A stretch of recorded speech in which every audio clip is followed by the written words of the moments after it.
Hi everyone, this is Cecil, and on today's Yellowstone podcast, I'm going to be talking to you about what you can expect to see and do on Yellowstone's lower loop.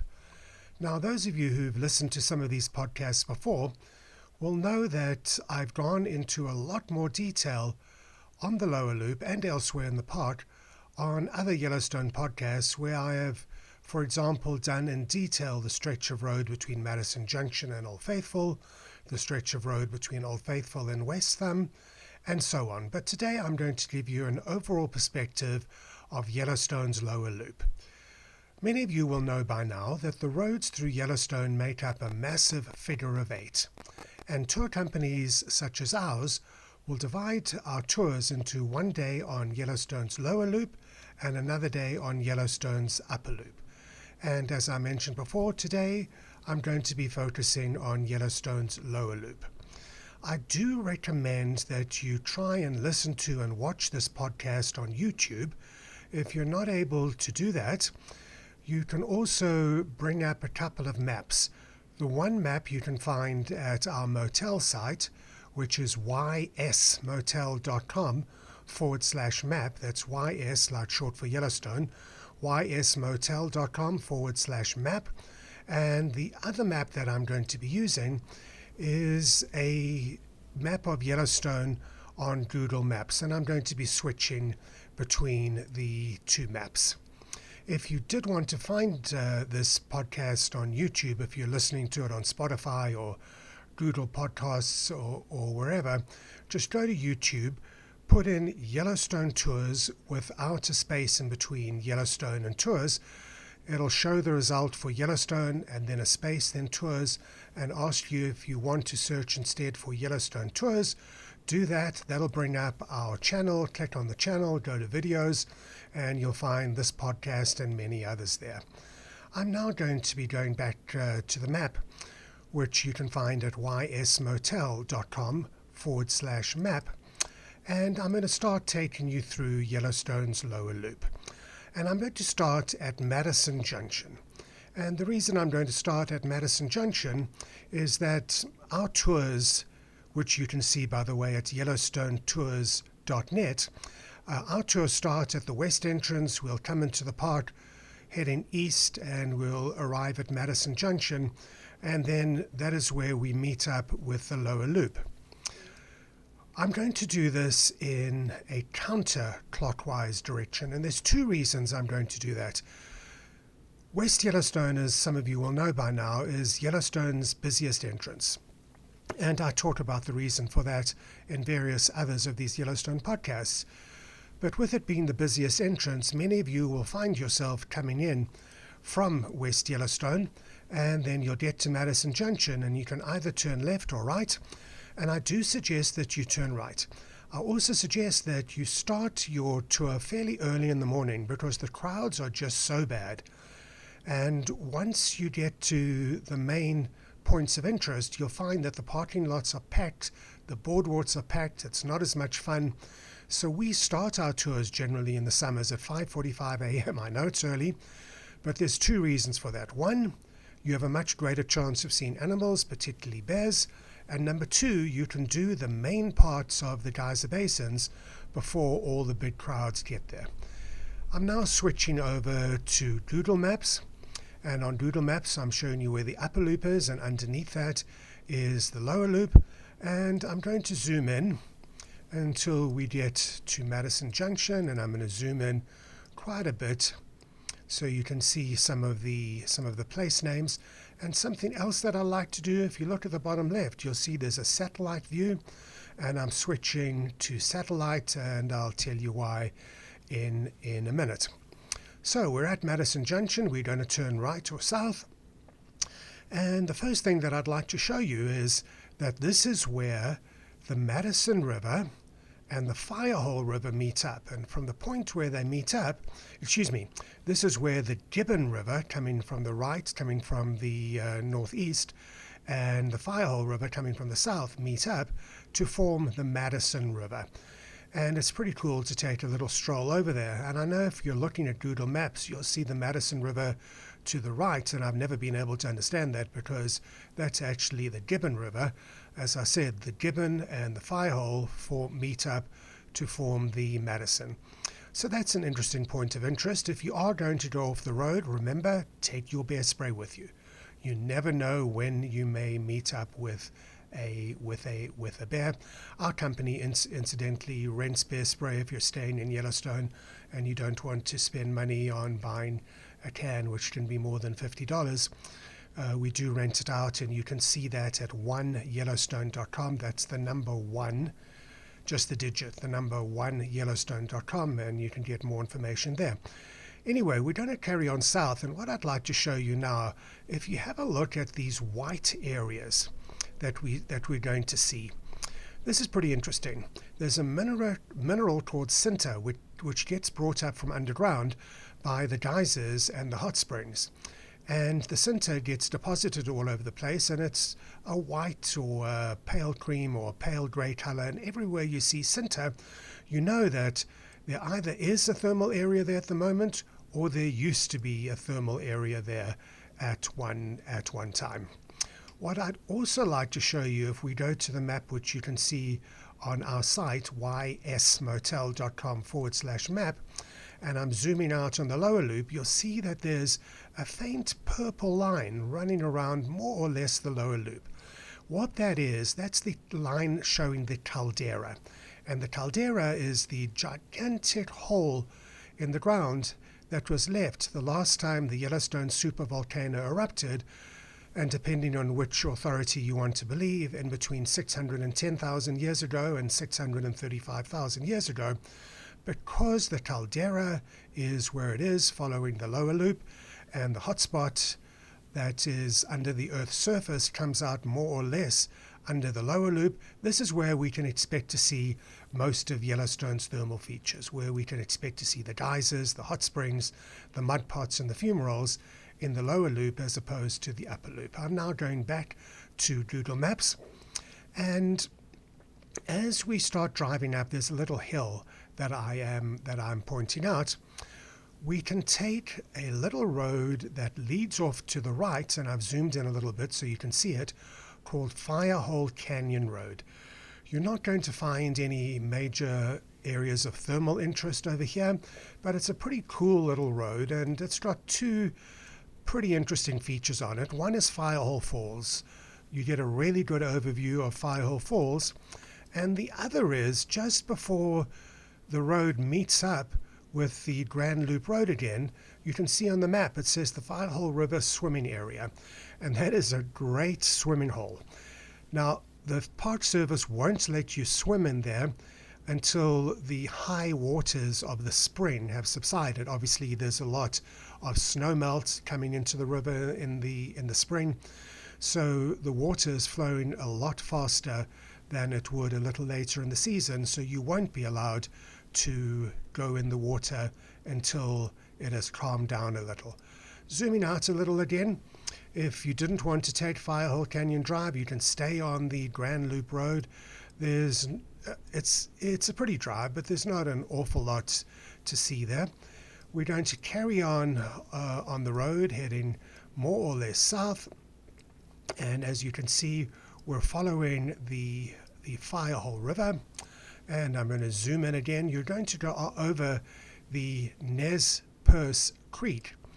And the Nez Perce Creek, actually I'll get back to that because I missed Fountain Flat Drive. If you're looking on the map, you can see going to the right or more or less to the southwest is Fountain Flat Drive. You'll also notice the sinter that I mentioned before, showing that there is or was a thermal area there. There's not a lot of thermal features, but there are some pretty cool ones right next to the road. One thing about Fountain Flat Drive, if you come right to the end of the road, you'll find that there's a parking lot, and I'm going to zoom in again a little bit. At the end of the parking lot is one of the few places on the so-called freight road where you can take your bicycle into Yellowstone and actually ride off-road. And it's a very pleasant trail. It's completely flat. It goes past some Rather nice lakes. There are some thermal features off to the sides of the trail, but you're not allowed to take your bike onto the side trails. One interesting thing, though, is this trail ends at the Fairy Falls Trailhead parking lot, and I'll explain the significance of that in a little more detail as we progress through this podcast. I'm back on the Grand Loop Road now. We are continuing in a more or less southeast direction. We go over the Nez Perce Creek, or Nez Perce Creek, as you'd say if you come from Utah. And you'll come to the Mary Mountain Trail. This is another area that's also closed off for bear management. This is a rather nice trail. It's a fairly long trail, so you couldn't just do it for an hour or two and expect to get out the other side. It actually comes out all the way over just to the north of the Hayden Valley. But if you do like hiking, it's a fairly interesting trail to do. I'm continuing now more or less south, and we'll notice how the area is becoming so white, so pale, indicating that there is a lot of sinter in the area, which means that we can expect to see a geyser basin with any luck, and sure enough, that's what we've got. There are three main geyser basins on this part of the lower loop. You've got the lower geyser basin, which is where I am at the moment on the map. You've got the Midway Geyser Basin, and then you've got the upper geyser basin. They're not the only three, but those are the three main ones. Now, this is why I mentioned to you that I suggest that you get up a little earlier, because this is one of the areas where the parking lot gets absolutely jam-packed. Now, we do have separate podcasts as well as what we call virtual Yellowstone tours on all the geyser basins. For example, if you're watching this on YouTube, I've brought up what we call virtual Yellowstone tour of this section of road from Madison Junction to Old Faithful, and the section is the one that I'm just describing now. We're coming up the hill towards the lower geyser basin. You can see a lot of that pale color area on the right. There's a hot spring off to the right, which you'll see when you get up to the boardwalk system. There's part of the boardwalk system to the right. Whenever you see the speed limit decrease, you know that there's some sort of point of interest coming up. And what I'm showing now, if you're watching it on YouTube, is the lower geyser basin at sunset. For the keen photographers, search for this in our YouTube channel. If you're lucky enough to get to the lower geyser basin towards sunset and the conditions are right, boy, it can be absolutely stunning. I'm now back on Google Maps, and there is a great boardwalk system that goes around here. Our tours, which once again you can see at yellowstonetours.net, we offer literally more Yellowstone tours than anyone in the world. We generally like to do this in a counterclockwise direction. The reason is that we come to the main points of interest first. You come to Silex Spring, you'll come to Fountain Pain Pots itself, which is one of the main points of interest, and I'm not going into this in any detail here at all now, other than to tell you this is where you're going to see mud pots and fumaroles for the first time. We'll continue south, and we'll notice that there's a road called Firehole Lake Drive on our right, or more or less to the east. It's one way, though, coming out the way that you see it now, but if we continue down just a little, we'll see where Firehole Lake Drive goes in, and at this point, the more southern of the two entrances, it's one way going in. So many people just drive straight past this. I do discuss this in a lot more detail in another one of our Yellowstone podcasts, as well as in several of our virtual Yellowstone tours. But amongst other things, there's two really great geysers there. One of them is Great Fountain Geyser, and the other one is White Dome Geyser. Great Fountain Geyser has the honor of being one of only 6 geysers that regularly have their eruption times predicted. The other 5 are all in the upper geyser basin. We've now reached the Midway Geyser Basin. Once again, there's a lovely boardwalk system that goes around the entire place. This is where Grand Prismatic Spring is, that incredibly iconic, beautiful hot spring that is possibly the most photographed part of the park after Old Faithful. And also, once again, unfortunately, this parking lot is pretty small and it gets full in no time at all, so try and get there early.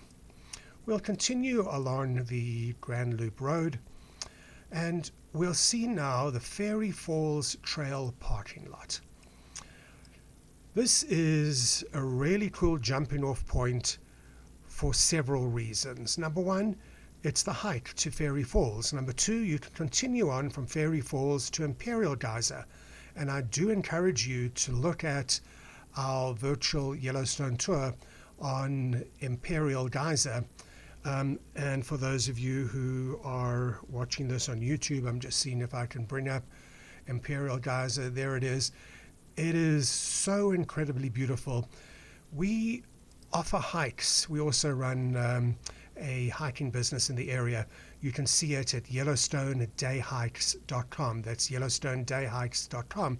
And one of these goes to Fairy Falls and then on to Imperial Geyser. And if you're watching on YouTube, you can see me walking up with the camera. Sorry, it's a little shaky.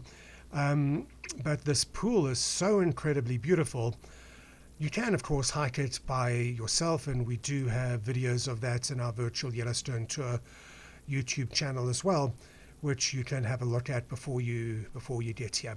So I was telling you about the Fairy Falls Trail parking lot. In addition, that trail goes towards a point, and you can see it on the map now, the Grand Prismatic Spring Overlook. In the old days, what we would do is we'd take this trail and then climb up this hill that I'm showing you here, pretty much towards the top of the hill, and you get such great pictures of Grand Prismatic with Excelsior Geyser in the background. Nowadays, the Park Service has actually built a little walkway and then a viewing platform, probably 35% of the way up, but you still get great views. You will recall that I mentioned to you that if you park your car at Fountain Flat and there's a trail, the freight road that you take, well, that's where that trail comes out, and it eventually will come all the way down to the Fairy Falls parking lot. Let's continue now south as we make our way following the Firehole River again. And I mentioned to you that there were 3 main geyser basins, but that's not all that you'll find in this part of Yellowstone. Biscuit Basin is a really cool geyser basin as well. Amongst other things, it's home to Sapphire Pool, which you can see in a lot more detail than others of our virtual Yellowstone tours. Walk the boardwalk, it's well worth it. At the tail end of the boardwalk, you can see where it says the Continental Divide Trail. I'm not going to talk about that now, but the Continental Divide Trail will lead you towards Mystic Falls, which is another one of the hikes that we do, which you can see at YellowstoneDayHikes.com if you would like a guided hike. Then to come back to Biscuit Basin, on the other side of the road is the Artemisia Trailhead. What is really cool about the Artemisia Trail is it's right next to the road, and it comes out at Morning Glory Pool, which is just a stunning pool in the Upper Geyser Basin. We also offer that trail, the Artemisia Trail, and we combine it with various other trails. We'll continue then heading south, and we're going to come to another trail, which is the Daisy Geyser Trail, which will take you to the Daisy group of geysers. Also a shorter trail, and what I like to do sometimes is do a triangular trail. What we do is we'll park at either the Daisy Geyser Trailhead, which I'm zooming in on, which will take you to the Daisy group. We go up to Daisy, and then we'll take the Artemisia Trail on the way out, and we'll land up at the Artemisia Trailhead. And then, as you can see, it's a really short walk from the Artemisia Trailhead to the Daisy Geyser Trailhead, so you can leave your car at one or the other. Once again, guys, if you're going off the trail, you must take your bear spray with you. I cannot stress enough how important it is. Also, try and hike in groups. The larger the group, the safer that you are likely to be. And also, once again, if you would like a guided hike of that, check us out at YellowstoneDayHikes.com. I'm now continuing heading south, and the next geyser basin that we're going to come to is Black Sand Geyser Basin. It's also a smaller geyser basin. It is really a pretty geyser basin, though, with a number of pretty cool thermal features. Once again, I'm not going to go into them in a lot of detail, but you'll find that it is a very pretty geyser basin. Cliff Geyser is always erupting. So if you just want to take pictures of a geyser erupting, it is always erupting. Now, as we continue along the road, if you're looking on Google Maps, you'll see there's an interchange, and this will take us to the Upper Geyser Basin, which is where Old Faithful is, but there's so much more to the Upper Geyser Basin than just Old Faithful. I'm not going to go into this in a lot of detail, but you could easily spend a couple of days here. There's a boardwalk that runs from Old Faithful to Morning Glory. There's trails on the other side of the Firehole River. You can see Grand Geyser, and boy, is Grand Geyser grand. If you're watching this on YouTube, I've got a video that I shot here of Grand Geyser erupting. I'm going to go a little bit further down. If you have a look on the left and on the right, there's two other geysers going off there, and those are Turbine Geyser and Vent Geyser. So you get three geysers for the price of one, and there is always a very cool rainbow that you'll see here as well. I mentioned before that there were 6 geysers which have their eruption times predicted. 5 are in the Upper Geyser Basin. So you've got Old Faithful, you've got Grand, you've got Riverside, you've got Daisy, and you've got Castle. Well worth spending a lot of time at the Upper Geyser Basin. In addition, Old Faithful Inn is, in my opinion, the greatest building in the entire national park system. The lodge at the north rim of the Grand Canyon comes kind of sort of close, but not really. Old Faithful Inn is just so stunning, and they do offer free tours of the inn, given by a really remarkable woman. Her name is Ruth Quinn, and she gives a fantastic tour. She's dressed up in period costume, and whenever I'm there, I like to tag along and listen to what she has to say because she is so knowledgeable. Let's get back on the Grand Loop Road. We'll come to Kepler Cascade. You can see that there's a pullout, and Kepler Cascade is home to a cascade as opposed to a waterfall. Once again, I'm not going to go into that in a lot of detail. On the south side of the Kepler Cascade parking lot, you'll find the Lone Star Geyser Trailhead parking lot. Wonderful hike as well. You'll be able to see that in our virtual Yellowstone Tour channel on YouTube. The only downside about the Lone Star Geyser hike is that I always like to time my hikes to a geyser so that I arrive shortly before the geyser is predicted to erupt. But Lone Star Geyser is not a geyser that has its eruption times predicted.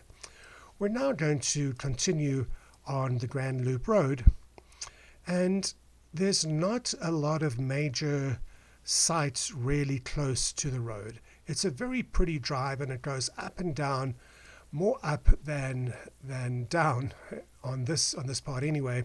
If you're looking on YouTube, you'll see that we're going over Craig Pass.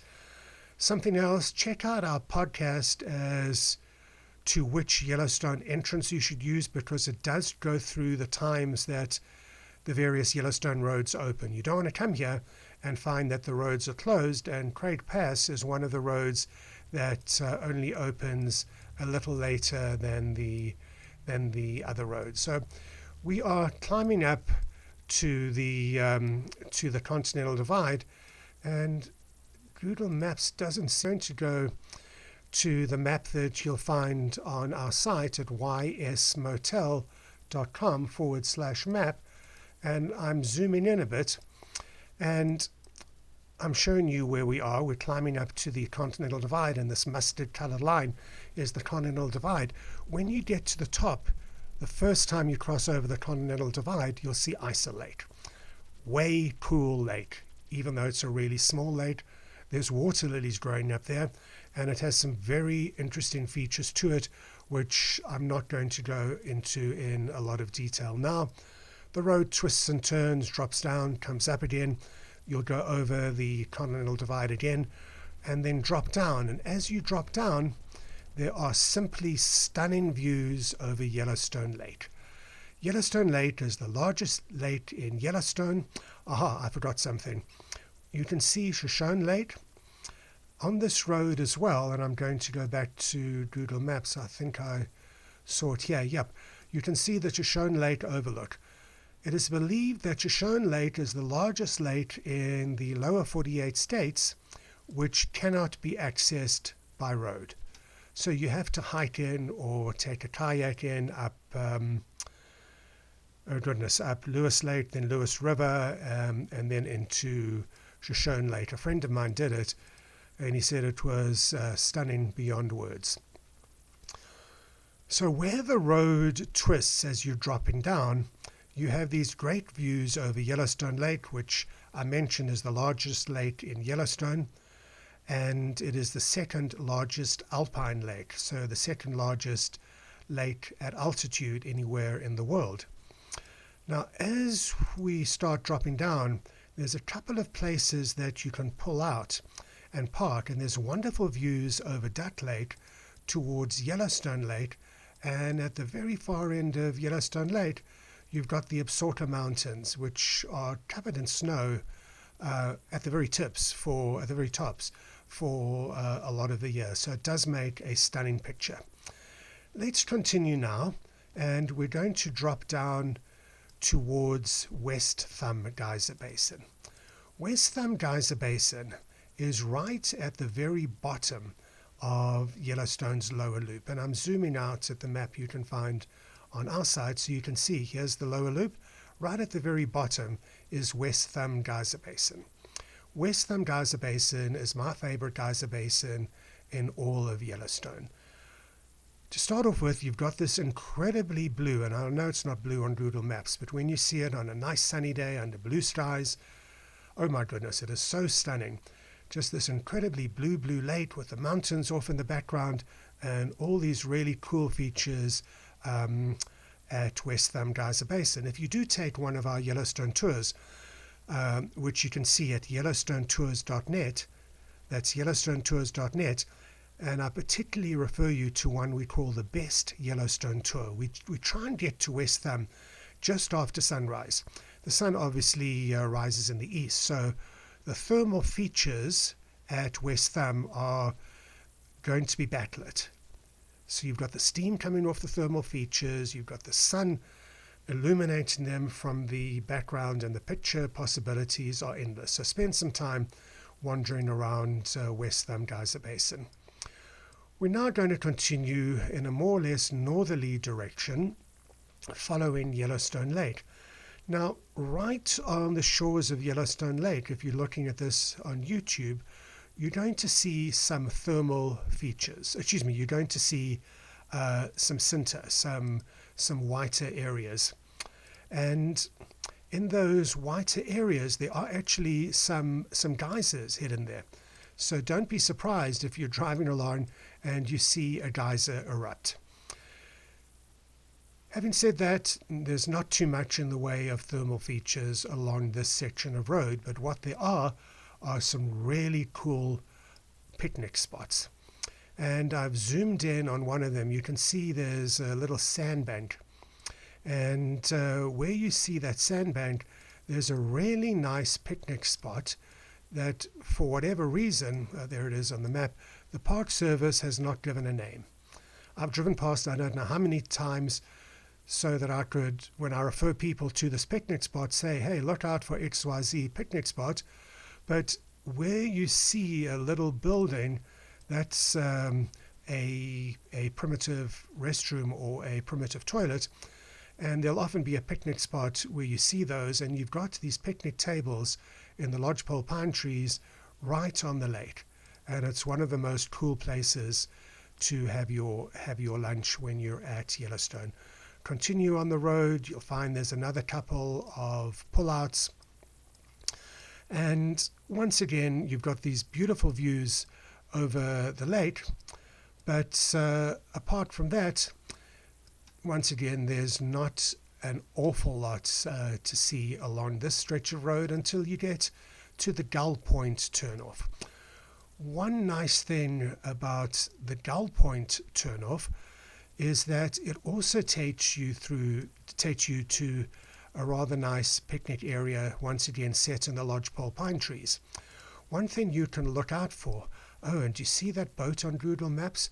I'll try and remember to tell you about that when we get a little bit further down.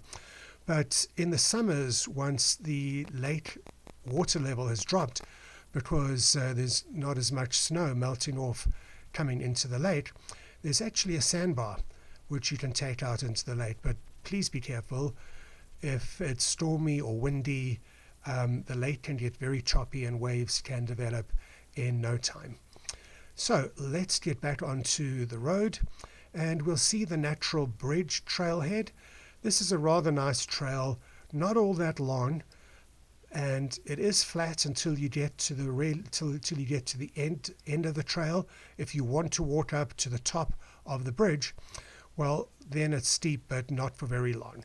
I mentioned a boat a moment ago. There's a marina over here, the Bridge Bay Marina, and you can rent a boat if you want to get an unusual viewpoint, an unusual view of Yellowstone Lake. It's not that expensive. They rent them by the hour, and you may like to look into that before you get here. Let's continue along the road, and we're going to come to Lake Yellowstone Hotel. This is another one of the grand old buildings in the national park system. It's a great place to stay as well. And even if you don't stay there, pop in for a cup of coffee, a cup of tea, or something to eat, just so that you can explore the area. As we continue, we come to the Elephant Back Mountain Trailhead, which is another shorter trail. It is steeper though, because you do climb up and have wonderful views over Yellowstone Lake. We now come to Fishing Bridge, and I'll tell you a lot more about Fishing Bridge in others of our virtual Yellowstone tours, but that is the road that leads to Cody and the east entrance. You'll also notice Yellowstone Lake is to the south, and then Yellowstone River is to the north. And the road now between Fishing Bridge and Grand Canyon of the Yellowstone follows the Yellowstone River. We will continue up, and we'll notice that we're coming across another thermal area.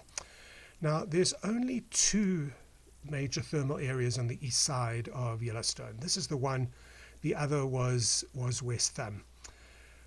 If we look at the road to the left or the west, we have Mud Volcano, the Mud Volcano area. To the right, a little bit further up the road, is Sulphur Cauldron. Now, at Mud Volcano, there are basically two loops. There's a shorter loop that you can take where you keep the parking lot in sight all the time. And I'm just tracing it out for you. And the highlight is Dragon's Mouth Spring. Then there's another loop that you can take, which is a lot longer, and it's also fairly steep up a hill. And I've never found this particularly attractive. I know others do. Some of the tour guides who work for our company do. And nothing at Yellowstone is to be sneezed at. So if you feel up to it, take it and tell me in the comments section below what you think. Continuing just a little bit, we come to Sulphur Cauldron, which is right next to the road. The thing I like best about Sulphur Cauldron is actually coming here early in the morning, which means you have to wake up fairly early. You can see there's a bit of a pullout where I'm showing you on the map. And where we see the center over here, there's There are some thermal features. I've never actually been to them because they're on the other side of the river, but they are most likely hot springs, and they give off a lot of steam, or you can see the steam a lot when it's cooler or first thing in the morning. The sun once again illuminates the thermal features, they get backlit, and they are awesome pictures. Let's continue now up on the Grand Loop Road, and we come to the Hayden Valley. The Hayden Valley is a must-see in Yellowstone. It's 7 miles long by 7 miles wide. If you look at it on a map, and I'm going to switch back to a map view so you can get a better idea, that pale sort of color is the Hayden Valley. You can see where the road is, and to the right or to the east of the road is the Yellowstone River. And there's wonderful views from the Grand Loop Road looking to the right or the east over the Yellowstone River, over the valley into the hills in the area to the east. Unfortunately, the bulk of the Hayden Valley is away from the road, but you can expect to see a lot of wildlife here. In the summers particularly, you'll see a lot of bison, you may see elk. The Wapiti Lake wolf pack is in this area over here as well. And I was lucky enough to see the alpha female of the Wapiti Lake pack just about over here if you're looking on the map. And we do have one of our virtual Yellowstone tours on that in our YouTube channel. Just go there, search for wolf, and you should see it. So Hayden Valley again is a must-see. We'll come to the north end of the Hayden Valley, and you'll recall what seems like hours ago I mentioned the Mary Mountain trailhead starting even before you got to the Lower Geyser Basin, to the north of the Lower Geyser Basin. Well, this is where it comes out. You can see just how long a trip that is as I zoom out. So the trailhead was over here somewhere. We cut all the way across past Mary Mountain and come out just to the north of the Hayden Valley. From the Hayden Valley, we're going to follow the Yellowstone River heading north. And by the way, that is the way that the river is flowing out of Yellowstone Lake. And we come to one of the most stunning parts in all of Yellowstone. Who would expect to see one of the most magnificent canyons that you're ever going to see in your entire life in Yellowstone with all its thermal features? But that's exactly what you are going to see. The Grand Canyon of the Yellowstone. To the best of my knowledge, there are 3 Grand Canyons in the National Park System. You've got the Grand Canyon in Arizona, you've got the Grand Canyon of the Tuolumne in Yosemite, and here we've got the Grand Canyon of the Yellowstone. You're going to find there's a number of roads that you can take. I do go into this in a lot more detail, particularly in our virtual Yellowstone tours. But the first one you come to is the South Rim Drive, which is going to take you towards Artist Point. You've got to see that. For my money, Artist Point is the most magnificent viewpoint of the entire Grand Canyon of the Yellowstone, and it's got some stunning viewpoints. In addition, you can see that there actually is a trail down to what's called Uncle Tom's Trail. It has been closed for a few years because it's a little unsafe at the moment, but just double check before you get here and see if it's open. You'll then retrace your steps along the South Rim Drive, continue along the Grand Loop Road, and Google Maps our map is not showing a road that Google Maps was not showing a road that I'd like you to see. So I've gone back to our map, which you can see at ysmotel.com/map.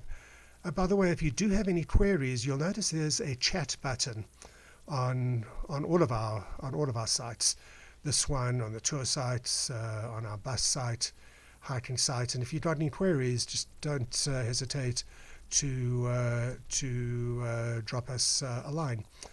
Anyway, there are some parts of the park where the Park Service has provided close-in details of the areas. This is one of them. So Here's the road over here coming up from the Hayden Valley. I told you to turn right on the South Rim Drive towards Artist Point. Get back to the Grand Loop Road, and then you'll see a small road leading down to the right. That takes you to the brink of the Upper Falls, Yellowstone's Upper Falls. This is a pretty easy trail. It is a little steep on the way back, but it is pretty short, and you have a wonderful view of the Upper Falls. I always joke you feel like you can reach down and touch the falls, and obviously don't do that, but the sheer power of the water as it just pulsates and pounds and makes its way over the falls is really spectacular. You'll get back onto the Grand Loop Road, and then you'll come to the North Rim Drive. The North Rim Drive is longer than the South Rim Drive, and it has a number of viewpoints that you can take. The first is the brink of the lower falls. Now, if you look really carefully on the map, you can see that the Park Service is showing you that the trail twists and turns, and it does twist and turn. It's long and it's steep. You may like to go to our site, YellowstoneDayHikes.com, and take a look at a video of the hike. You can also see that in our YouTube channel. I'm just trying to remember what would bring it up. Probably North Rim Trail hike. Let's see if that does it. It's brought up Grand Canyon North Rim Trail hike. Let's try adding Yellowstone in front of that. I'm sorry for the delay, guys. And here's one of them. Here is the longer one. I've called it Slip Sliding the North Rim Trail hike, and I'm sorry we don't make money out of this YouTube channel at the moment, but YouTube still has these darn ads. So if you're looking, there's Tisha, one of our guides, just waiting for me, and she and I did this hike, and this section that you're looking at now is the trail that takes you down to the brink of the lower falls. And here is one of the viewpoints. Isn't that spectacular? We did this on the last day that Yellowstone was open, the day before it closed for the season, and we were very fortunate. We were the only ones there for a lot of the time, and it was just stunning. But it is fairly steep on the way back. Tisha was just recovering from COVID, and boy, she was an absolute trooper. But she found it a bit of a challenge with the switchbacks, which get fairly steep. Anyway, I'm sorry, I have digressed. So it's well worth it, but be aware you're at altitude and it is steep. So choose whether you want to do it or not. As we take the North Rim Drive, there's 3 main lookout points. One of them is called Lookout Point. As you walk down Lookout Point, look to your left, you'll see an osprey's nest on the hoodoos below, but I'm going into too much detail again. You'll get to Grand View Point, you'll get to Inspiration Point, and along the way there's all sorts of other viewpoints which are not quite as large, which are not quite as significant, which you can see as well. So once we get to Grand Canyon of the Yellowstone, we're also at Canyon Village, and we're at the road that splits the two gigantic loops of the park. If we were to continue straight, we'd be on the upper loop, and we'd continue up over Dunraven Pass, but we're going to turn left or west along the road that splits up the gigantic Figure of 8. This is one of the shorter roads, as you'll see if you're looking at the map on our site. I don't like to say that any road in Yellowstone is boring, because they're not, but there's not that much to see and do on this road. I talk of Kepler Cascades close to the Lone Star Geyser Trailhead. Well, here you've got Virginia Cascade. It's a little road that comes off the main road. It's one way from west to east. Just remember that.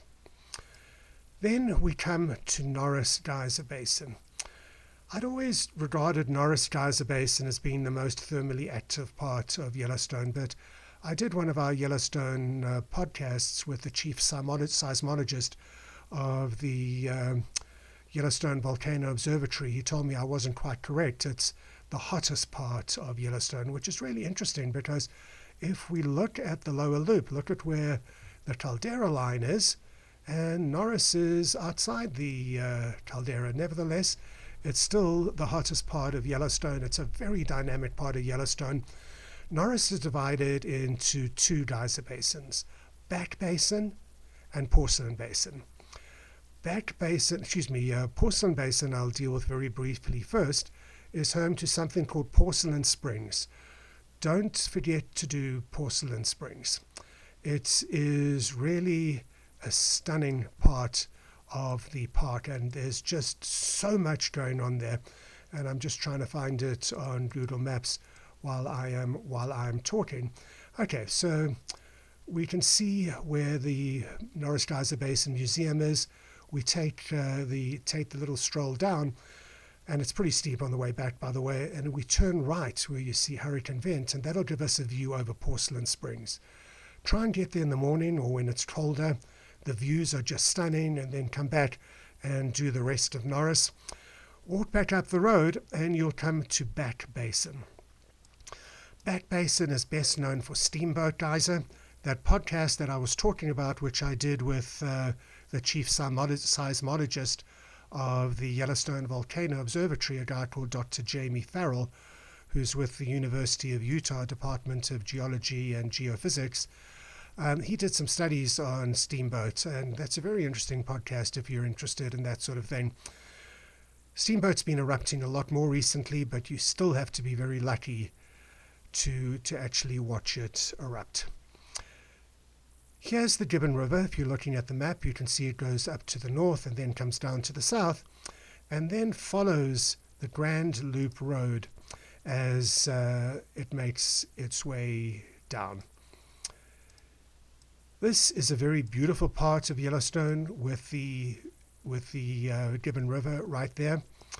We'll notice on the map Gibbon Geyser Basin. You can't really see Gibbon Geyser Basin itself, but artist paint pots is the main part of Gibbon Geyser Basin. And what's pretty funky about artist paint pots is that most of the thermal features are up on a hill, and the mud pots are at the very top of the hill.